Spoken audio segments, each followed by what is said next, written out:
मैं ये समझता हूँ कि 80-85% जितने भी लोग हैं, मरीज हैं, गर्म गजा उनकी जरूरत है, क्योंकि हिकमत कहती है कि हरारत जिंदगी है, ठंडक मौत है। और हमारे नबी पाक सल्लल्लाहु अलैहि वसल्लम गर्म इलाके में रहते थे, खजूर पसंद करते थे, शहद पसंद करते थे, गोश्त पसंद करते थे, वो गर्म चीजें बहुत पसंद करते थे। लेकिन हमारा इलाका इतना गर्म भी नहीं है, हमें तो गर्मी से नफरत हो गई है। गर्मी हमारे वहम में बैठ गई है कि हमें ना मर्द कर देगी, हमें बहुत सारी कमजोरियां पैदा कर देगी। लिहाजा सबसे पहले डायग्नोस मुकम्मल करवानी चाहिए आपको। अब जरूरी बात यह है कि गर्म गजा इंसान की बंदे के जिस्म की जरूरत है, लेकिन वो जब गर्म गजा का इस्तेमाल करते हैं उन्हें नुकसान देती है।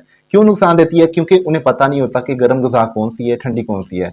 बहुत सारा जो जर्नल बातें होती हैं उनमें एक पता चलता है जी, जितने भी तले हुए नान हैं, समोसे हैं, पकोड़े हैं, तली हुई चीजें हैं, लोग इन्हें गर्म बोल देते हैं। इसके अलावा बिरयानी है, गोश्त वगैरह, भुने हुए गोश्त हैं, तो लोग इन्हें गर्म बोल देते हैं। लिहाजा गर्म की एक कैटेगरी नहीं होती,